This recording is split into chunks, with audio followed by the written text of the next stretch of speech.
அதுலயும் இந்த சங்கீத் சென் விஷயம் தொடர்பா அவர் கேட்டிருக்கக்கூடிய கேள்வி என்னன்னா, இதுல வந்து அவர் மேல இருக்கக்கூடிய ஒரு அனுதாபமோ இல்ல இந்த மாதிரி அநீதி வந்து இழைக்கப்படுது அப்படிங்கிறதோ கிடையாது.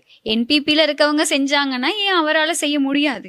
அப்போ என்பிபில இருக்கவங்களையும் நீங்க அரெஸ்ட் பண்ணுங்க. அவங்க அந்த பாராளுமன்ற உறுப்பினரையும் இந்த பிரதேச சபையில இதை வச்சு பிரச்சாரம் பண்ணவங்களையும் நீங்க அரெஸ்ட் பண்ணுங்க அப்படிங்கிறது தான் நாமல் ராஜபக்ஷவோட நிலைப்பாடா இருக்கு.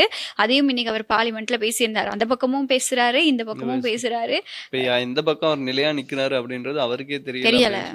பட் பரவாயில்ல, அவர் சரி இப்படி பேசுறாரு. இல்ல அது வந்து வெளிப்படையா என்னன்னா அவரோட அந்த ஒரு குறுகிய அரசியல் லாபத்துக்காக அவர் அதை பேசுறாரு. சுரேஷ் சலேக்காக போதை பூஜை நடத்துறது அவங்கவங்களோட பெயர்கள் வெளியில வரக்கூடாது, அவங்க குடும்பம் வந்து சேஃபா இருக்கணும் அப்படிங்கிறதுக்காக தான் நாமல் ராஜபக்ஷ போய் பூஜையெல்லாம் செஞ்சிருப்பாரு. மத்த பக்கம் இந்த கிளிநொச்சி இளைஞன் சம்பந்தமா அவர் குரல் எழுப்புறதுக்கான காரணம் வந்து இது அரசாங்கத்தை அட்டாக் பண்றதுக்காக.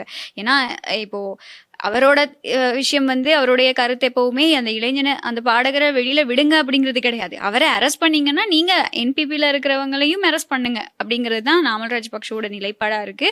ஸோ இதை வந்து மக்கள் வந்து தெளிவா புரிஞ்சுக்கணும் அப்படிங்கிறது தான் இன்னைக்கு அவர் பார்லிமெண்ட்ல பேசின விஷயங்களை வந்து நாங்க நிச்சயமா நிகழ்ச்சியில போட்டு காட்டுறோம் உங்களுக்கு.